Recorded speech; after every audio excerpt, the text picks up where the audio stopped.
Make your day right. Gilly Bonny Online TV. Kupata habari mpya na kwa haraka kila siku, usisahau kusubscribe kisha like na comment. Gilly Bonny Online TV. Kawa letu hii leo tunalifunulia magharibi mwa Tanzania huko mkoani Kigoma, ambapo msisitizo juu ya kujikinga na virusi vya corona unatolewa kwa wananchi, na mara hii ujumbe ukitolewa na kiongozi wa dini. Janga hili ni kubwa. Janga hili linatisha. Janga hili kwa muda mfupi limebadilisha dunia. Maana nchi zingine watu wanapukutika, wanakufa, yani paka unajiuliza kuna nini. Sasa sisi, rais wetu aliposema katikati ya tatizo hili hatapenda kufunga makanisa, atapenda makanisa watu tuingie tusali, lakini tuendelee kuomba. Tunasalia magharibi mwa nchi na sasa ni Katavi, ambapo baadhi ya wakatisha tiketi na wapiga debe katika kituo kikuu cha mabasi cha Mizengo mjini Mpanda wamekuwa walimu wa COVID-19 kwa abiria wao. Cha kwanza unapofika stendi lazima unae mikono kama agent. Pia ni mhamasisha abiria kwamba unapofika stendi inabidi unae mikono uende kupata huduma ya tiketi.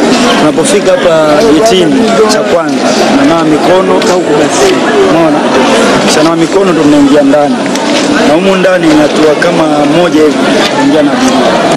Wananchi wa vitongoji vya Mwanakianga, Vingawe, Kikombo na Mjini Juu Kati vilivyopo wilayani Mpwapwa wameiomba serikali kufanya ukarabati wa miundombinu ikiwemo barabara na madaraja ambayo yameharibiwa na mvua zinazoendelea kunyesha wilayani Mpwapwa. Hata tukijenga daraja, kama mtu anatoka kule chini kuja huku juu itakuwa sio daraja tena. Pale juu tutatengeneza daraja. Hata waziri mkuu anajua kabisa kwamba Mpwapwa sina daraja. Hii daraja limesombwa na maji pamoja na daraja la TANESCO ambaye liko chini ya TANROADS. Waziri wa mambo ya ndani ya nchi George Simbachawene akatoa mapendekezo ya serikali kuhusu miundombinu hiyo. Anaishi kwenye eneo hili, aache mita kadhaa na apande miti katika eneo hilo litakalokuwa limekuwa clean. Turejee tena mkoani Kigoma, ambapo mkuu wa mkoa huu Brigedia Jenerali mstaafu Emmanuel Maganga anavitaka vitendo vya watu kuingia mkoani humo kwa kutumia maeneo yasiyoruhusiwa vikomeshwe, akivipa jukumu zito vyombo vya ulinzi pamoja na halmashauri mkoani humo. Shida ya Kigoma haiwi ya Kigoma tu, itahamia, itakuwa shida ya nchi nzima. Kwa hiyo lazima sisi, Mungu ametuweka huku kuwa walinda lango, tuchukue hatua zote tutakazozitangaza na zisizotangazwa za kuhakikisha kwamba Kigoma inakuwa salama.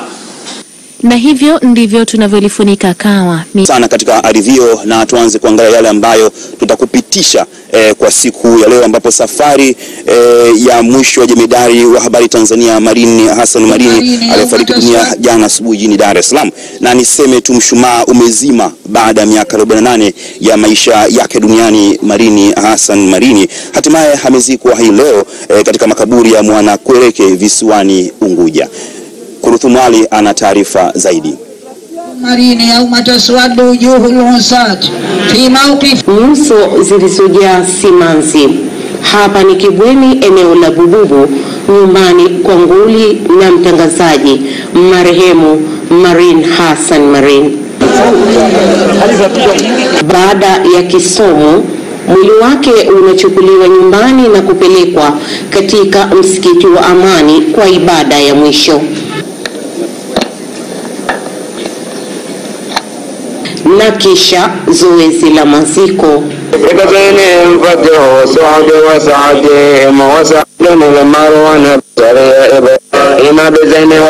Kisha salamu kutoka pande mbalimbali zikatolewa kuhusu wasifu na uwajibikaji wake wa TBC na kwa Watanzania aliyowatumikia. Na uzuri wa teknolojia ya leo, hii kazi ya Marini tumemzika leo, lakini Marini ataishi. Kazi aliyoifanya itabaki kama mfano, na mimi nilikuwa nawaambia waandishi wa habari wenzangu pale chumba cha habari, mara nyingi nilikuwa natoa mfano wa Marini kabla hajafariki. Natoa mfano kwamba hebu angalieni kazi fulani aliyoifanya Marini. Ondoka huku akituachia simanzi, lakini wakati huo akituachia historia ya kumkumbuka. Mwenyezi Mungu na sisi atujalie itakapofika wakati wetu na sisi tuweze kuacha historia kama aliyotuachia ndugu yetu Marin Hassan Marin. Siseme zaidi, lakini kwa kweli Marin, ile sauti yake aliyombariki Mwenyezi Mungu yenye mvuto wa pekee, sauti yenye mamlaka ya uandishi wa habari, kwa sababu hata sisi viongozi kisikia unahojiwa na Marin inabidi ujiandae sawa sawa. Tutaendelea kama alivyosema mtendaji mkuu wa TBC Dr. Rioba kuenzi kazi aliyofanya. Tunaomba ndugu yetu alipokuwa kote akifanya kazi, tunaomba mheshimiwa mawaziri wote wawili watufikishie salamu, tunaomba wamsamehe marehemu kama walikosana wakati wanapofanya kazi. Msiba huu umemgusa Rais wa Zanzibar na mwenyekiti wa Baraza la Mapinduzi Dr. Ali Mohamed Shein, ambaye ametoa pole kwa shirika la utangazaji Tanzania kwa kumpoteza nguli wa habari, mtangazaji na mwandishi mwandamizi Marin Hassan Marin, na kusema kuwa wataendelea kumwenzi na kuenzi ubunifu wake katika kazi zake. Inna lillahi wa inna ilahi rajiun. Kutoka visiwani Zanzibar, Kusumwali, TBC Ardhio. Bado ni kidonda kwa wafanyakazi wa TBC na familia ya Marin Hassan Marin, ambapo wamefika nyumbani kwa marehemu hii leo eneo la Bububu mkoani Mjini Magharibi. Wengi wanamuelezea Marin ametoa mchango mkubwa sana, lakini pia amemzungumzia katika masuala ya familia. Manake ndo ndugu yetu katika upande wa baba mmoja na mama mmoja, yani ni wa mwisho katika kufariki, na wanaume wote ndio kamaliza. Hatuna mwingine, hatuna ndugu mwanamume upande wao, isipokuwa alobakia ni upande wetu sisi. Basi kusema ukweli, tutamkumbuka sana, ana mchango mkubwa kwetu, anashirikiana na sisi kwa hali na mali. Ndo alikuwa mtu wa mashirikiano na alikuwa mtu wa karibu na kila mtu, mkubwa wake, mdogo wake. Hata sisi pia tulikuwa tupo karibu naye. Ninapokuta na tatizo, tutampigia simu, baba na shida na kitu fulani fulani. Sawa, basi ikifika kipindi fulani nitakupatia. Kweli anatupatia. Kwa kwetu imekuwa ni pigo kubwa sana, hasa kwa wazee wetu, kwa sababu ni kipenzi cha wazee wetu. Pata pengo kubwa sana kwa kuweza kutotoka mwenzetu. Tulipata msiba mkubwa kusikia ile ghafla, tuliulizana maana kwanza kimetokea nini ghafla, hatujasikia maradhi yake wala mauti yake. Tuna la kusema zaidi ya Mwenyezi Mungu amlaze mahali pema, amsamehe pale alipomkosea.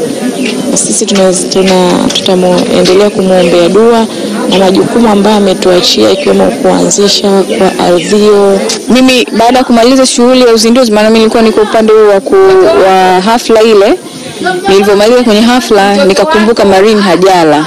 Akaniambia, Brand, siwezi kula mpaka hii shughuli ishe.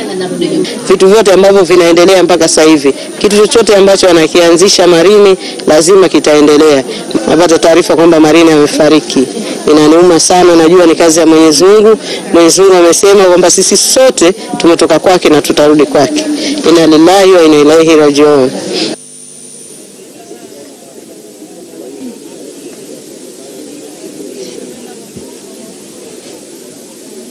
Naam, hii ni Ardhio ikitokea Zanzibar katika eneo hili la Forodhani, tukiangalia masuala mbalimbali, lakini mengi ambayo tukijikita zaidi kumwangalia legendari wa habari Marin Hassan Marin, ambaye jina lake limeacha alama kubwa katika vituo mbalimbali vya habari. Aliwahi kufanya kazi katika visiwani hapa Zanzibar. Halidi Gangana ameangazia suala hilo na ameandaa taarifa hiyo akizungumza na wafanyakazi ambao amefanya nao kazi Marin Hassan Marin.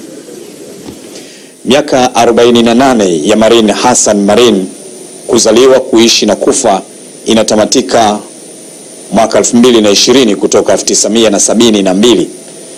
Ndoto yake ilikuwa ni kuona katika vituo vyote vya habari ambavyo amepitia vinakuwa kiteknolojia kama ilivyo sasa ZBC kutoka TVZ. Nazungumza na moja ya mtu ambaye aliwahi kufanya naye kazi. Zamani ZBC hali ilikuwaje? Mimi naitwa Riziki Stendi, ni mfanyakazi wa hapa ZBC, na hapo awali alivyokuwa marehemu Marin, ilikuwa ni TVZ. Lakini inawezekana kwamba alisema ni ndoto zake, kwa sababu mimi sikuwa naye hivi mara ya mwisho, yeye ndio mlikuwa naye. Inawezekana ndoto zake aliweza kuambia, ila naweza kukubali kwamba ndoto zake zilikuwa ni hizo. Na kwa hiyo nasema kwamba naweza kusema hivyo kwa sababu alikuwa ni mtu ambaye anapenda kujishughulisha sana, alafu alikuwa akipenda kazi yake. Pale ilivyokuwa TVZ hatakuwa na mitambo kama hii. Sasa hivi awamu hii ya Dr. Ali Mohamed Shein ametuimarishia vizuri. Tumekuwa tuna mitambo ilikuwa bora, mitambo ambayo tunaweza kuitumia mtu ambapo atakuwa na ubunifu wake mzuri ukaweza kuonekana uhalisia wake. Kipindi kile kidogo tulikuwa tuna fight sana kuweza kupata vitu vizuri, lakini hatukujaliwa. Tulipokuwa na yeye tulikuwa tukihangaika sana kwa sababu mashine hazikuwa nyingi kama sasa hivi. Kifo cha Marini Hassan ni kwamba ZBC nayo imetikisika. Kusema kweli kimetikisika kwa sababu sote sisi tulipata shock, tulishtuka, na mwanzo unaposikia msiba unajiuliza je, aliumwa? Lakini kwa wale watu ambao tulikuwa tuko karibu, baadhi ya watu wengine ambao tunawasiliana nao kule, kwa sababu mimi nilikuwa nimekaa tu sehemu kuingia tu asubuhi, kuna mwenzangu tumekaa naye pamoja anaitwa Rashid Omar, ananiambia Antiki, Marini Hassan ameshafariki. Tukasema inna lillahi wa inna ilaihi rajiun. Ni kipindi gani cha TV ama radio alichokifanya Marini Hassan Marini usikipende? Umahiri wa uandishi na utangazaji wake wa radio ulianzia hapa Sauti ya Tanzania Zanzibar, ambayo leo ni ZBC Radio. Alisikika katika vipindi vya burudani, michezo, lakini hapa na kukumbukwa kwa alama kubwa ambayo ameiacha kuanzisha kipindi cha Mawio kilichoamsha Wazanzibari kuelekea katika pilika zao kwa siku. Ni kipi tunaweza kusema ama nini tunaweza kufanya kuhusiana na maisha na kifo cha Marini Hassan Marini? Kutoka hapa visiwani Zanzibar alipozaliwa na kuzikwa Marini Hassan Marini, mimi ni Khalid Gangana. Ni TBC Review na hivi sasa tupo katika mjadala ama tunaingia katika mjadala kuangazia tasnia ya habari, na kama nilivyokuambia tutapita katika anwani tatu ambazo Marini Hassan Marini alikuwa anazisisitiza, na nitapita nao moja kati ya viongozi karibuni sana. Hawa ni waandishi wa habari ambao wamefanya naye kazi kwa karibu sana na kwa muda mrefu, Faruk Karim, lakini pia naye Yusuf Omari Chunda, na tutapita katika anwani tatu na tupo katika TBC hivi sasa Review. Tuanze Faruk Karim, wewe ni mwandishi wa habari, umefanya kazi bila shaka na Marini na hasa katika swala zima la michezo. Hebu tuanze anwani ya kwanza, weledi katika uandishi wa habari. Unazungumziaje, ni kwa namna gani alikuwa mweledi katika uandishi wa habari Marini Hassan Marini? Asante sana kushiriki katika kipindi hicho. Kwanza nitoe pole kwa familia yote ya TBC na Tanzania kwa jumla, tasnia ya habari, lakini kwa TBC kwa sababu ni moja nguzo muhimu mmepoteza. Kwa hivyo nawapa pole familia yote ya TBC. Lakini ukija kwenye swali lako uko right kabisa, kwa sababu mimi almost na miaka 25 katika tasnia hii hapa Zanzibar, na Marini anaanza nilikuwa kama, of course nilikuwa sio chombo chake yeye aloingia, lakini ndio ilikuwa Zanzibar ndogo tunakutana pamoja. Lakini ni toka siku zile unammoja mtu ana kipaji, alafu ana ile the so called broadcasting voice, naweza kusema ni commanding voice, na ni mtu ambaye alikuwa na upeo mbali, kwa sababu kwa wakati ule kufanya kazi katika mazingira ya Zanzibar katika vyombo vya serikali si mchezo. Palikuwa ana mikora yake, lakini yeye hakuhofia. Nilikuwa namuona mtu ambaye kwa sekta ile ya habari kwa pale Zanzibar alikuwa tayari yuko mbele na ile sekta yenye kaipita manake. Kwa hivyo utakuta ni mtu alikuwa wale wote kama kawapita. Lakini sasa mazingira yetu unajua ya Kiafrika unaonekana mtu kama mbona hivi huyo bado alikuwa anasimama katika weledi. Lakini sasa tatizo alikuwa ni kwamba anasimama kwenye ethics na ile miko maadili na kile ambacho nini. Kwa hivyo utakuta hata alipoanzisha kipindi cha Mawio au kwenye TV mambo ya mipira alikuwa ni moja katika mtu mkubwa. Naweza kukwambia hivyo kwa sababu wakati ule mimi pia nilikuwa ni makamu wa rais wa chama cha mpira cha Zanzibar ZFA, na tulikuwa na mashindano ya under 19, ndio tulitaka tuhamasishe watu wa Zanzibar wajitokeze, na walikubali yale mashindano kwa sababu ndio ilikuwa ya kwanza yanafanyika, na aliplay a big part katika kutumia TVZ kuhamasisha wananchi na watu wakawa wanakubali. Kwa hivyo alikuwa ni moja ya mtu ambaye alikuwa na vision na alikuwa anafuata maadili na alikuwa anajua watu wanataka nini mimi nikifanye na kitakubali. Naam, alikuwa anatangulia mbele zaidi ni Faruk Karimu. Yusuf Omar Chunda, wewe umempokea huyu bila shaka toka katika gazeti. Watu wengi wafahamu kama Marini alipita katika gazeti la Nuru bila shaka, na ambalo Nuru baadaye ikawa Sauti ya Zanzibar, gazeti Zanzibar Leo. Unamzungumziaje? Ulikuwa unafanya naye kazi lakini pia ulikuwa kiongozi wake. Wakati niko mwenyekiti wa bodi ya kurugenzi ya gazeti hilo la Nuru, Marini alikuwa mtu wa part time pale, na zaidi akituletea matangazo, lakini hata hivyo akiandika habari za michezo. Sasa kutokana na juhudi zake za kuandika habari za michezo, mimi na mwenzangu Bwana Enzi Talib nikashawishika kama mwenyekiti wa bodi Marini kumchukua kama mwandishi wa michezo katika gazeti letu la Nuru. Kwa hivyo Mungu akajalia kuwa akaomba nafasi ile kisheria. Ilipotoka tangazo la kazi katika gazeti la Nuru, tukamchukua Marini kwa uweledi wake ule wa kuandika habari zaidi hizo za michezo, kwa sababu naelewa toka historia kwa alikuwa anapenda sana mambo ya michezo. Hakucheza mpira, lakini katika mpira alikuwa hapo na yeye, kwa sababu anapenda mambo ya michezo. Nje akikaa wakicheza, kama alivyosema kuwa sisi Zanzibar tunaita kandimu, kule bara inaitwa chandimu, umeshafahamu, kuwa akitangaza mambo ya mpira hayo. Kwa hivyo akawa anapenda sana mambo ya michezo, na hata hapo kama alivyosema kuwa nyuma ndio akanjia tena kuniomba. Nakumbuka nilikaa kwenye mlangilangi akaniita pale, sasa hivi ni ZBC lakini na idara habari maelezo Raha Leo pale, akaniita, Mzee Chunda nataka kuzungumza na wewe. Ngame sawa, hamna matatizo.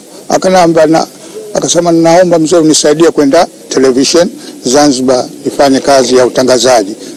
Mimi nikamwambia hamna tatizo, tutazungumza na mkurugenzi mwenzangu. Watu ule mimi nilikuwa mkurugenzi wa Sauti ya Tanzania Zanzibar. Haidhuru wakati huo ni mwenyekiti wa bodi ya kurugenzi ya gazeti la Nuru. Nikazungumza na mwenzangu Maalim Juma Simba, alikuwa ndo mkurugenzi wa television Zanzibar, na bahati nzuri nikampamba kwa sababu namjua, na mimi sitaki kupoteza jina langu kuwa nampeleka mtu jana leo mnaita bomu, umeshafahamu.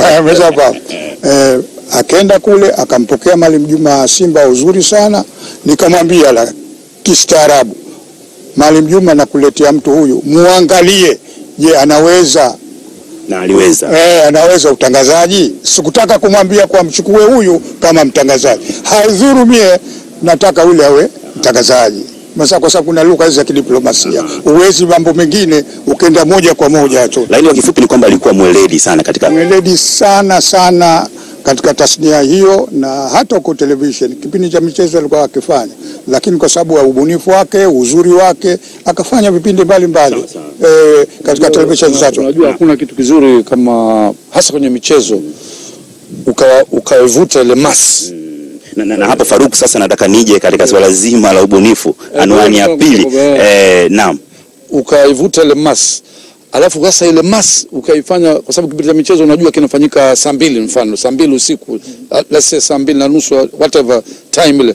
Kwa hivyo watu ikifika saa 2:30 wanakimbilia kuwahi kile kipindi, na maana ile mass umeshaivuta. Sasa ukishakuivuta ile mass, alafu uicontrol na uicontrol uwape kile unachokitaka. Sasa Marina lugha unatumia, maana akasema commanding voice. When you have a commanding voice, unapotoa ile sauti yenye mamlaka unaisikiliza, unaikubali. Sasa ile lugha unapomix lugha yenyewe ya Kiswahili na maneno yale ya unahitaji unapiga ya pembeni ukayatia ukafurahisha. Sasa watu walikuwa. Kwa hivyo yeye alikuwa na Kiswahili anacho, alikuwa anajua kukitumia, utamu wa lugha ya Kiswahili, vionjo vile vya lugha ya Kiswahili. Sasa ile masi ilikuwa shakubali. Kwa hivyo ameweza bana, akasema kwenye michezo ile aliweza kusaidia sana, kwa sababu watu walikuwa wanakuja. Kwa hivyo ni moja, hata waziri wa michezo wakati ule alikuwa Haruna Ali Suleiman, alinipigia simu katika pale tunakaburi kwamba kutoa salamu zake, lakini anamkumbuka sana. Alikuwa ni mmoja mwandishi wa kwanza alimwona yeye aliweza kuhamasisha sio watu, nchi kukubali ile michezo katika michezo. Na Chunda, Marine tunakubaliana kwamba alikuwa ni mbunifu. Tunaangalia swala la pili, na ni kwa kiasi gani pia ubunifu wake ulienda katika kuhakikisha kwamba wakati ule Zanzibar sasa inafanya vizuri, si tu katika swala zima la michezo, lakini hata vipindi vilivyobobea, vipindi ambavyo vya kijamii, masuala pia kisiasa. Marine alikuwa hodari sana katika masuala yote hayo, kama tulianzia katika michezo, lakini hata katika vipindi vya kawaida alivyoanzisha katika idara ya television au television Zanzibar, mfano TV Doctor, ambacho mpaka leo na mpaka miaka 20 kinaendelea kutokana na ule uzuri wake na umuhimu wake ambao kaanzisha yeye. Pili, kuna kipindi ambacho kutoka Afrika mpaka leo kinaendelea kutokana na kila mtu mpaka leo wanakikumbuka kipindi hicho. Kwa kukumbuka unamkumbuka Marine kwa sababu yeye ndio mwanzilishi, ndio mwenyewe physically alikuwa naona tunaambiwa Faruk alianzisha Sunday Sports. Naona muda wetu hatuna muda. Anwani ya mwisho kabisa kwa sekunde 30 ya kujitambua. Ni kwa namna gani alikuwa anajitambua kwa dakika chache, sekunde chache sana? Alijitambua katika mambo mengi tu, kama nimesema kuwa ni mtu mzuri, washafahamu akifanya kazi nzuri na kitambua, na alikuwa na heshima ya kila mtu. Mimi wiki moja iliyopita hivi sasa nimepata salamu zake. Kaya Mr. Enzi kenda Dar es Salaam amekutana, ananisalimia mimi kwa kutambua kuwa inawezekana kwa Mr. Chunda namkumbuka ile historia yetu ya fani hii ya waandishi wa habari tulivyoanza naye, na mimi kaniweka kama mzee wake. Sasa kwa Faruk, kwa sekunde chache tu, kwa hizi anwani tulizozipitia zina umuhimu gani kwa mwandishi wa habari? Ni muhimu tu TBC ikaendeleza ile nuru alioanzisha ikazidi kung'ara, lakini kubwa ambalo niliwataka TVZ kipindi kama hichi cha Sunday Sports, mimi nimewashauri kwamba wakite Marine Sunday Sports. Hiyo ni heshima ya huyu ambaye ameletea sifa kubwa Zanzibar na serikali yote. Na hizi anwani ambazo tumezipitia zina umuhimu gani? Chunda, wewe pia nimekuwa ni mwalimu kwa waandishi wa habari, kujitambua, weledi na hilo swala zima la zina muhimu sana, na umuhimu huo ubunifu nadhani leo nchi imeona. Nchi maana yake Tanzania, kutokana na umuhimu wa hizi tasnia tulizozungumza, Marine kafanywa nini katika nchi hii. Ndege imekwenda kumchukua kutoka Dar es Salaam, rais wa nchi anatoa ndege anapeleka Dodoma kumchukua mkewe, na mkewe kuleta Dar es Salaam, na hiyo maiti ya marehemu inaletwa Zanzibar kwa ndege. Sasa ile ni heshima kutokana na uweledi wake wa kila jambo Marine katika tasnia hii hapa. Mimi ninakuombeni TBC, mimi nasema kuwa wafanyakazi wenzangu, kwa sababu na mimi nilikuwa correspondent wa sports katika RTD, lakini ndio sehemu hiyo na sehemu chache ilikuwa bodi ya kurugenzi ya TBC. Nakuombeni msivunjike moyo, haya mambo ya Mungu atatujalia kuwa mwingine kama Marine atakuja. Nawashukuru sana, asanteni sana.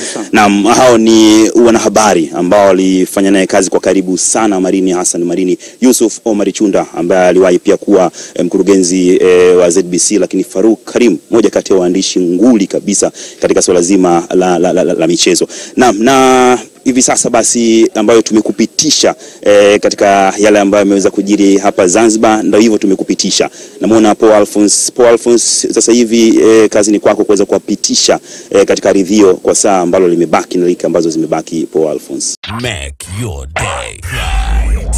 Gilly Bonny Online TV. Kupata habari mpya na kwa haraka kila siku, usisahau kusubscribe na kubonyeza button ya notification.